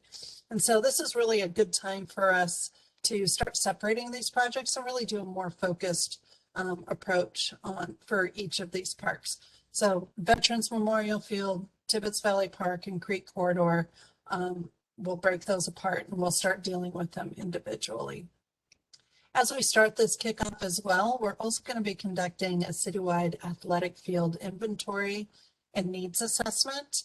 We're trying to coordinate right now with a consultant to get that work underway. So there will be more to come on that, but that will be a separate effort. And then also, we're going to be starting some of this kickoff with some focus group meetings.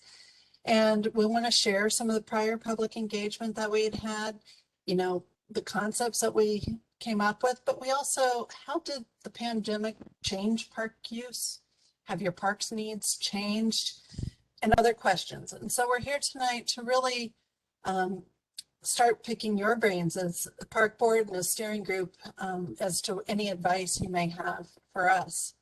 Kind of our projected next steps for this project, as I mentioned, in November, we're going to start some community focus groups, really with a broad reach. We're probably going to have 8-10 of these at various times. Jeff and I are working on that group now. We'll be bringing you back as park board. Obviously, you're going to be really key in all of this. But then also our first really act is which of these 3 anchor parks is going to be the first out of the gate to really start this relaunch. And would love to get some feedback from you as a board. And then in January, it's our hope to really relaunch this with a community survey, whichever park is first out of the gate, and we'd update any materials that have been created and survey stuff before we start that engagement. And then we go into some open houses, likely in Q2 of next year, should we be able to gather either open house or workshops online. Also come back to the park board, and then we'd maybe start kicking off the second park and perhaps the third park. We don't know which order yet.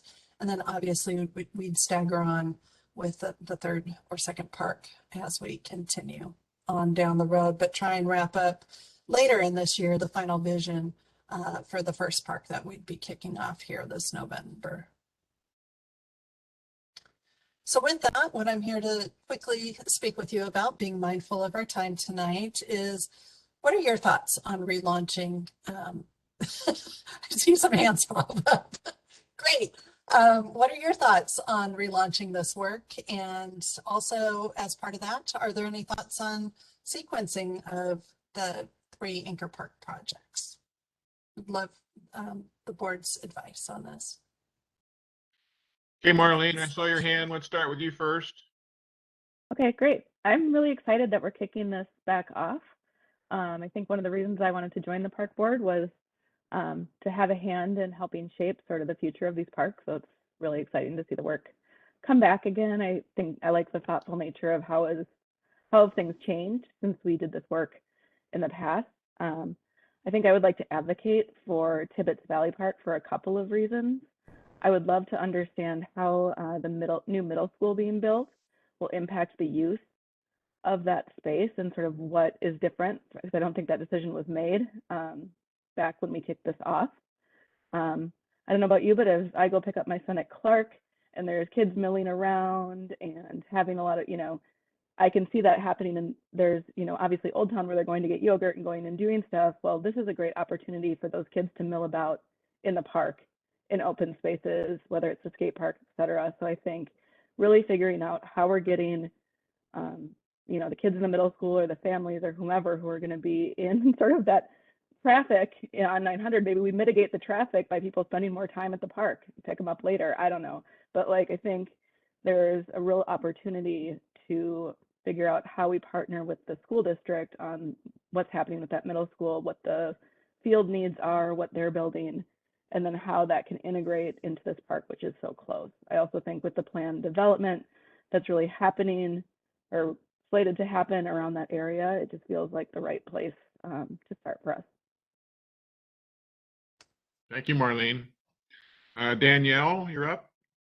Yeah, I echo everything that Marlene said, especially with, I don't think that the middle school was part of the conversation at all. So it's a really good point. I was a broken record about this a couple of years ago, but baseball fields, right? That's 6 baseball fields between Tibbetts and Veterans Memorial. And that's, pretty much, almost the entirety of our dedicated baseball fields that are city owned.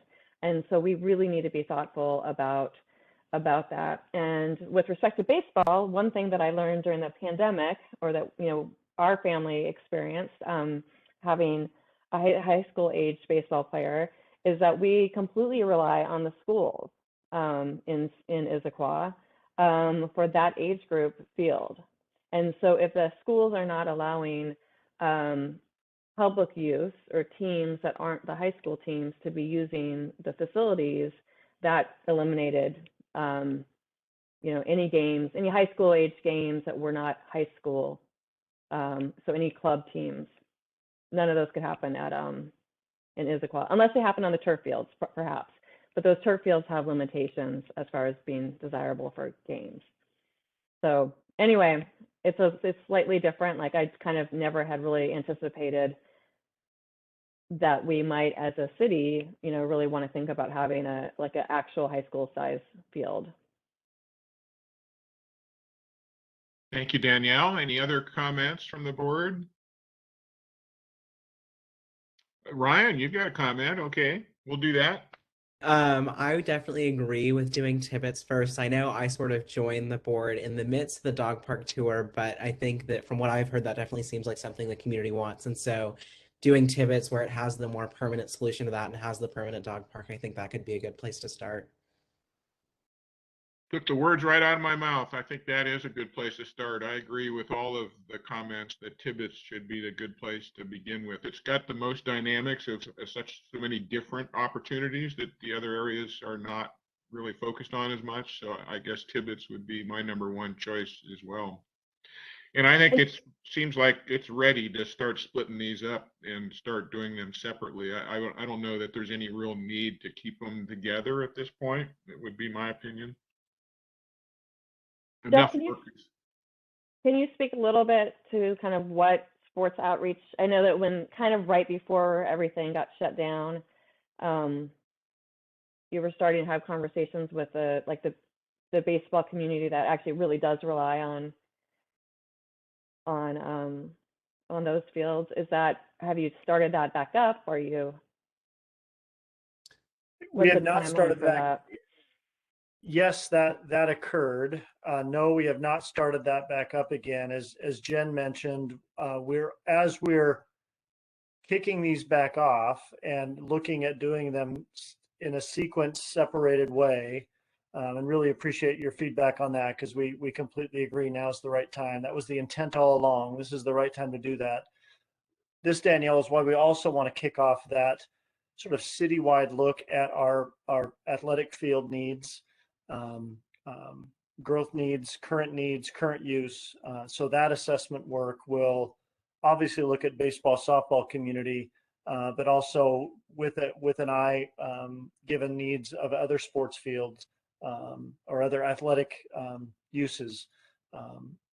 That, as we start to clearly take this next more focused stage at Tibbetts or at Veterans Memorial and the collection of fields there, having an understanding of how we're going to address system-wide athletic field needs is going to help us start to make some informed decisions as we start to dive into these more site-by-site conversations. So as we find the proper partner to do that, we'll start those conversations with the athletic organizations.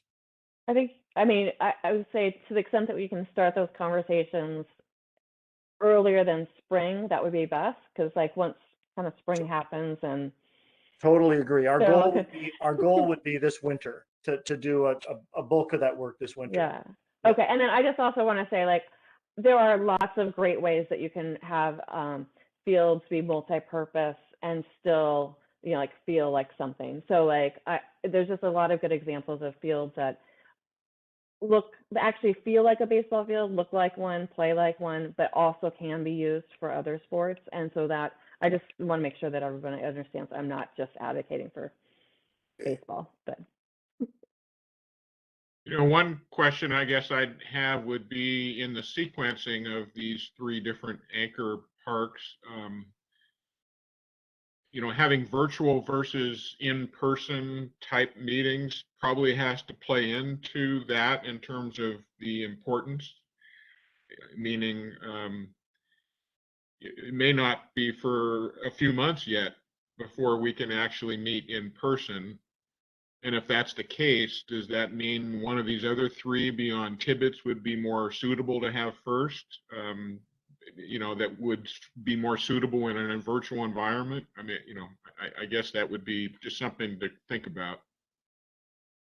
A really good question. And I think why, as Jennifer mentioned, these focus groups. And again, we want this to be a pretty large effort. We're thinking, upwards of 50 to 60 community leaders and community voices that we would sort of invite and facilitate and really listen to those groups, probably 6 to 8 at a time. So it's really a chance for people to give us feedback on these parks, on the use, the importance of these parks. How are they performing now? How do those residents see them needing to perform in the future? And so that's really, and those will probably be virtual because they're now. We plan on doing those in November. I think until we get those done, Brad, and really become informed by those to give us a sense and come back and talk with you about, hey, here's what we heard in terms of the sequence. we're probably not kicking off that first one until, and doing the sports field work now, and then looking at sometime Q1 next year, really kicking off that first one when we hope, because I think all of them to some degree are going to be far more beneficial with face-to-face, in person, meet on site. Those types of conversations will be of real value. But we also learned that, through like the wayfinding example, right, where we put terrific signs throughout a park and have QR codes that invite people to give us feedback. Boy, those were really beneficial as well. So I think the engagement campaign is going to be a mix of utilizing virtual and tech, but also nothing replaces some face-to-face conversation as well. I just want to Ruben? I just wanted to quick add on that. We have learned so much through some of the virtual, using mural boards and other things to really help with engagement and feedback, that I don't think had we done that a year ago, we would have been having a different conversation than we are now. People have really become much more adept at engaging in those forms of opportunities to provide feedback, have breakout rooms. So we are able to reach some folks doing that in creative ways we didn't used to. Yeah, in fact, one of those meetings, I really liked the one survey that was where you could actually have, I think Methune did this, where you could actually have instant survey results, which is not something that we can do in the field as well as in a virtual environment. So having a mix of that, I think, is helpful. Let's go with Ruben and then you, Zach, after. Yeah, can you hear me? Yep. Yeah, my biggest concern ever since we had that experience with the private sector tennis people a couple of years ago is whenever we have these kind of meetings that involve fields or courts or athletic type things, those groups are able to get a lot of people there.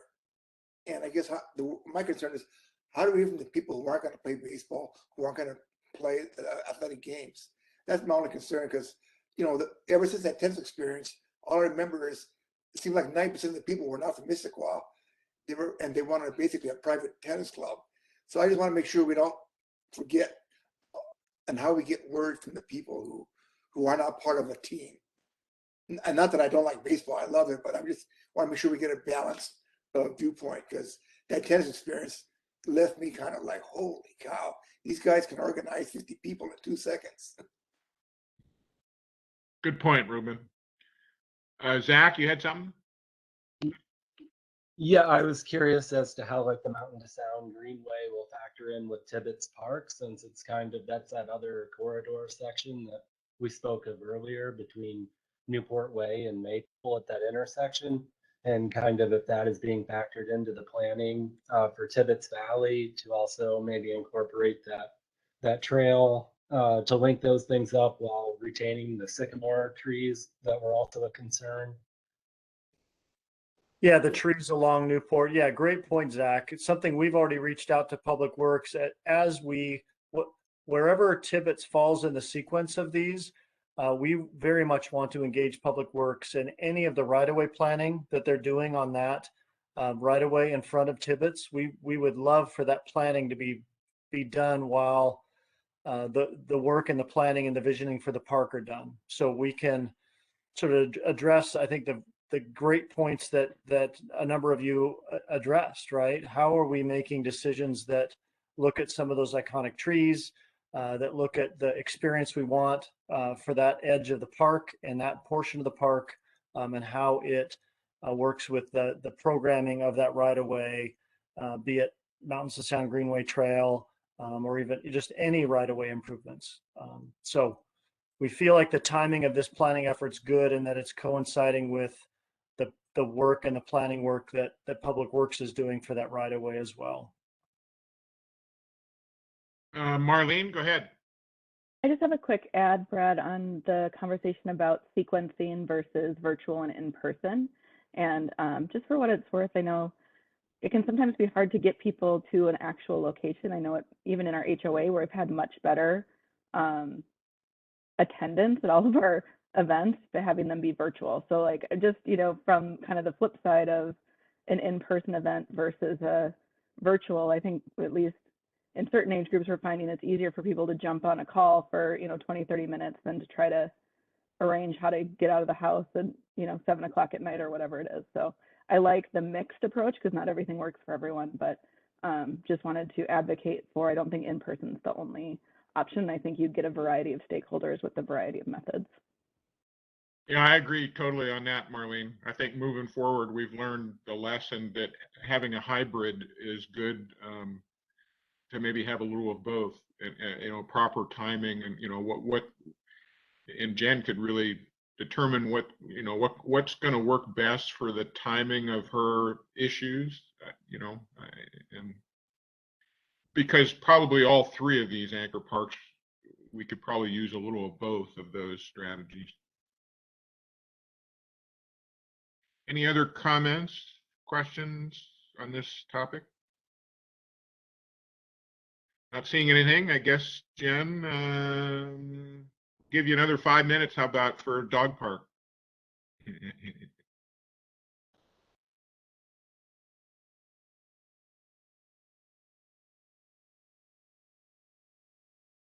Brad, I think I can do this one faster than 5, so bear with me. I'm going to talk fast.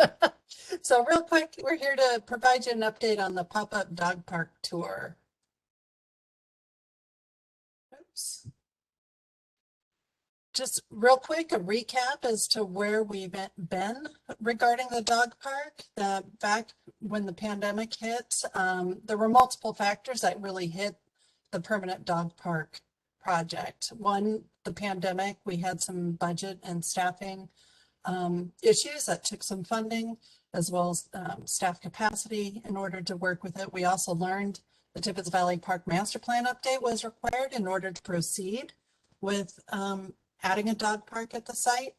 And also during that time, we were asked to explore some ideas for an interim option, which we came to you back in September of last year to talk about some temporary options for a dog park.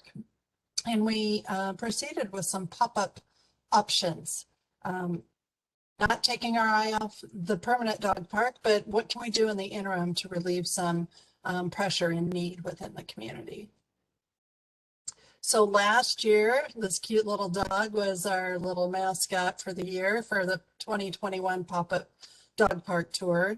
And we went to 3 different sites. It was Pickering Barns, Squaw Valley Park, and then over to the community center. And we just recently, in October, did an online survey really asking people what sites did they visit, and come to find out 59% of people had visited the community center site, 44% Pickering, and 40% Squaw Valley Park, and 13% didn't visit any of them. We also asked what frequency and mode of transportation. Most people drove. 76% of people drove to the site. We also asked people if they would continue to use the pop-up dog park site, and 71% of people said yes, they would. When we go down, we ask some other questions, and all the write-in answers are posted on the website. So if you'd like to read them, you're more than welcome to. But overall, I'm going to jump to the bottom in the essence of time. 86.3% of people had, on a 1 to 5 scale, voted 3 to 5 in favorable use of the park, and thought it was a great overall experience. And people really enjoyed getting out and meeting their neighbors and their friends. As I mentioned, the survey results are available on the project webpage. And getting the feedback from the community, and we have submitted a special events permit to the planning department. We are proposing for the 21 to 22 dog park tour. We have this lovely golden retriever as our mascot for this year, and we are going to be kicking it off, this year's tour, at the community center, November through January. We'll move it to Squaw Valley Park, and then we'll come back for June through October at the community center as well. So with that, I will gladly take any questions on this year's dog park tour. Thank you, Jennifer. Any comments, questions from the board? I think it was a good success. Do you have something, Zach? I was just curious, at what point would it transition to a permanent dog park as opposed to the pop-up? Is that, Well, or is the there any temporary plan dog to park, have a permanent one? yeah, so the permanent dog park, we had gone through a planning process and it was intended to be at Tibbetts Valley Park. We went through a site selection process. However, we were told by our planning department that we need to do a master plan update in order to do that. And so that's what we were doing as part of the Tibbetts Valley Park Anchor Park master plan update. It would be to include that in there. So we still have our eye on the permanent dog park. But in the meantime, we're doing this pop-up. So, yeah. And Zach, really quickly, this is Jeff Watling. For, if we were to consider even one of these pop-up dog parks to become a permanent dog park, there'd be a permitting process that we would need to go through. There'd be probably some budgetary decisions as well in terms of, converting something from temporary to permanent. So a number of steps we would need to take to do that. We couldn't just declare it. So permanent park, what, potentially in 2023, you think? Or do you have any forecast? No forecast. Within the park CIP, we identified some further investment in a permanent dog park. I think as we've done this dog park tour and as we embark on this one the second year, I think there's some community conversations that we're going to want to have and some conversations with you all as a park board. And I think through the Anchor Park conversation at TVP, I think what we've learned with the dog park tour, I'll throw this out as a question, maybe for a future meeting, but as we look at Issaquah and our land use and the parkland we have currently and the pressures we have on the parkland to do a variety of things, we might want to consider maybe we're not a one dog park town. Maybe we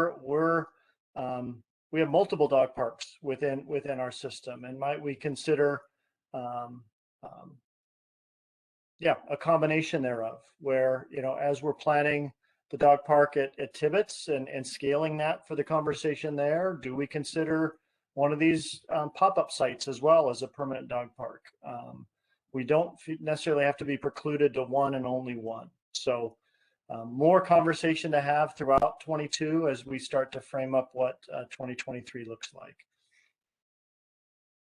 Thanks, Jeff.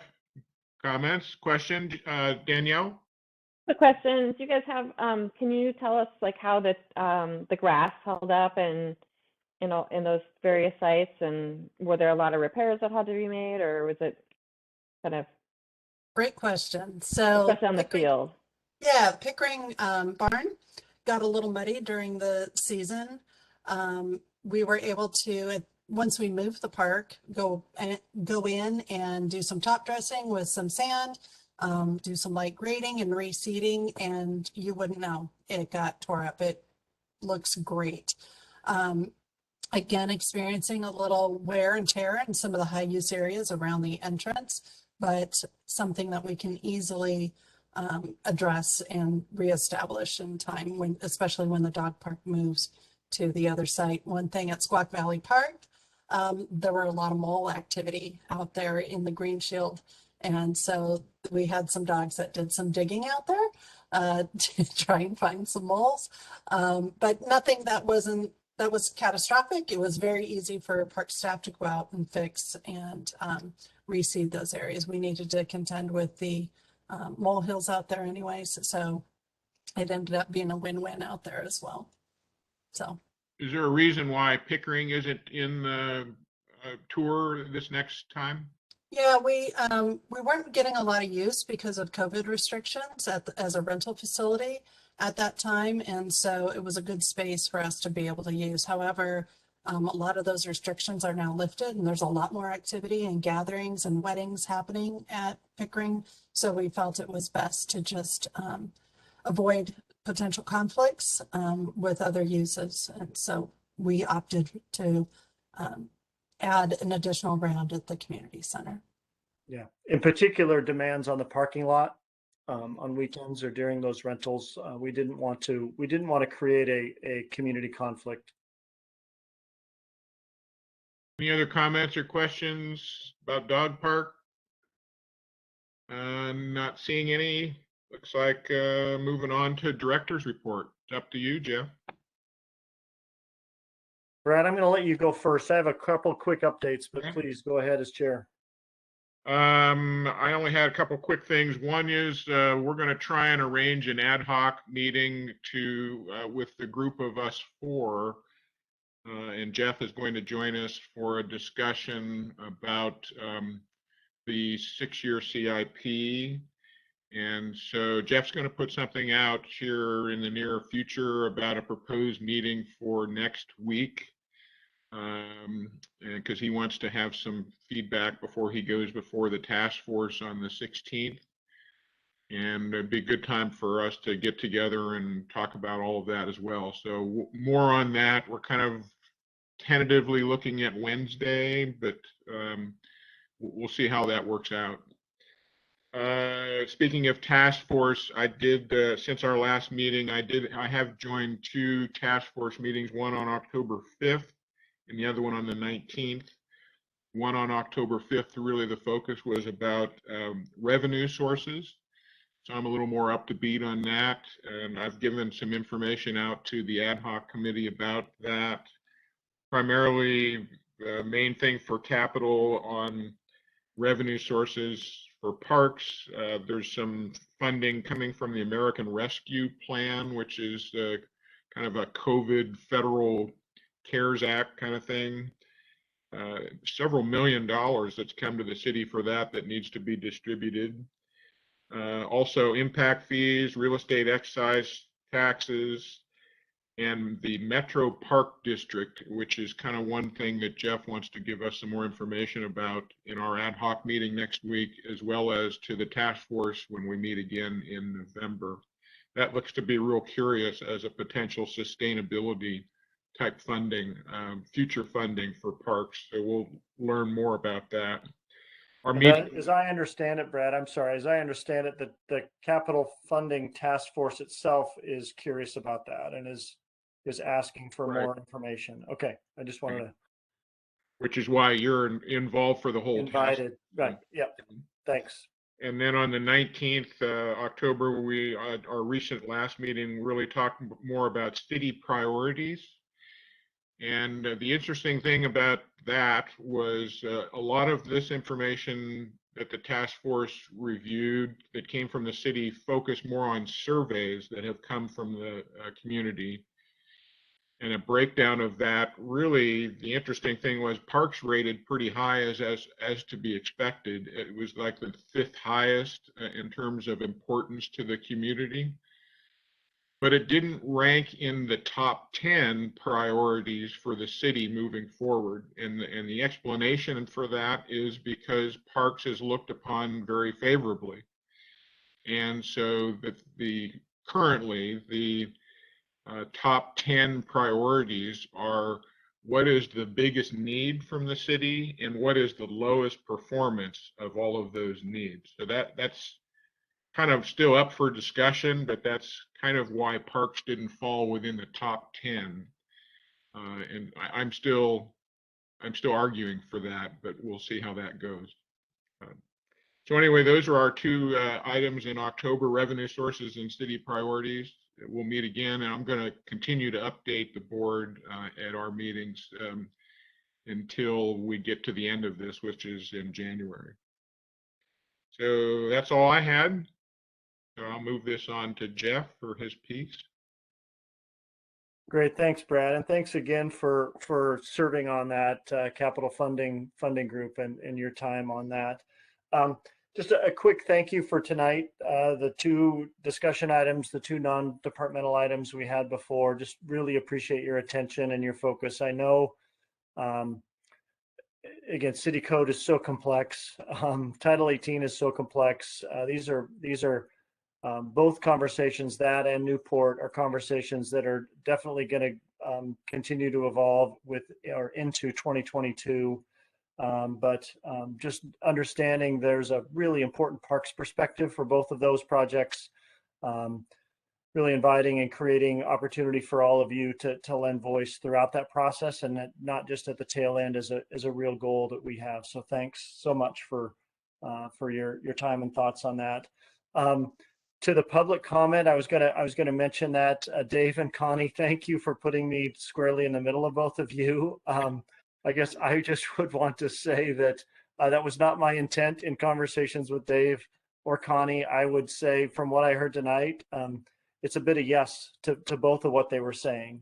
And I think the Park Strategic Plan and Green Necklace tried to identify that very thing, that yes, as we work through what east-west corridors are real priorities in our connectivity and in pedestrian improvements and trail improvements, yes, we should identify ultimately what the Mountains to Sound Greenway Trail is, and make sure that's a common thread that goes through. But it also, in our planning effort, we need to realize it's not the only east-west corridor that's going to be important within the city's Green Necklace and pedestrian system. So I would just respond yes to both of those.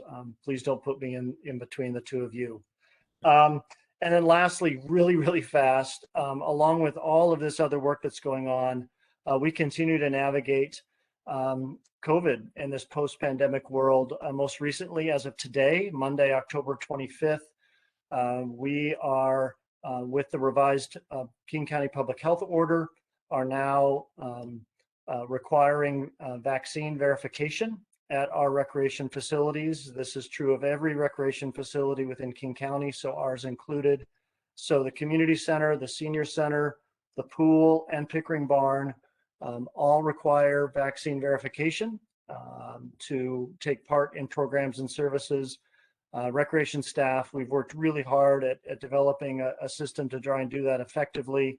Whether you're coming for a direct city service or program, or whether you're a rental group, we have a couple of different processes in place to do that. We've met with our colleagues from other East Side cities to make sure we're being consistent in how we implement that public health order. So if you hear questions at all from the community as to these changes, please know you can direct them to me. I just want to give a big kudos to our recreation staff. This has been a hard 18 months as we've navigated the entire pandemic. This verification process is something we're going to take very seriously, but their work is not to be unnoticed. I certainly recognize, and I hope the whole community recognizes the terrific work that they've been doing in keeping those safe and healthy facilities. Looks like there might have been a few hands up. Ruben, you had something? Yeah, I was just wondering on if your patrons are vaccinated. I'm thinking of myself. If you buy one of those passes for the year and you've been fully vaccinated, can that be identified on the card, or do you have to show it a separate proof each time? Great question. So what you're referring to is the Gold Pass or any other sort of registration we have. As you're within our registration system, once you show it that first time, front desk staff will make a note of that on your Perfect Mind account. So next time you come and pop in, we've realized we've seen that verification already. So our goal is to not make it every single time you need to come in once you're verified. Anyway, thank you. And Jeff, for those, it's mask requirement in addition to Correct. also, right? Correct. Masks are still required indoors as well. Yep. Any other questions for Jeff on his part? Not seeing any. I guess we're on to Mr. Patience. Ryan, thank you so much for not only joining us, but waiting to the very end of our meetings before you get a chance to offer your voice. So Thank you. It's your turn. I'll give the quick 2-minute rundown. So the first thing I have is that I'm no longer going to be a lone wolf on the Parks Board. Another member of the Youth Advisory Board named Sean is in the process of, I believe, joining me probably either next month or the month after. Sean, this is his 6th year on the board, so he's been around for a long time. I know he's really excited to join us. And then in terms of what the board has been up to, early on in October, we held our elections. So we have a new leadership team of 7 people. I'm the community service chair, so that's really exciting. I'm looking forward to working with a great group for my last year. And for the most part, we've been working on, figuring out which events we're actually going to be able to do. We've been brainstorming long lists of events. So we've been working on narrowing that list down and actually putting dates on the calendar. So hopefully starting up next month, we'll be able to start planning and execute some events soon. Outstanding. Thank you so much for that, Ryan. So I guess we've come to the end here. Any other business or announcements from anyone? Not seeing any. Sorry, we ran over about 10 minutes, but you have to factor in that it's really a net savings because you're not having to commute to these meetings anymore.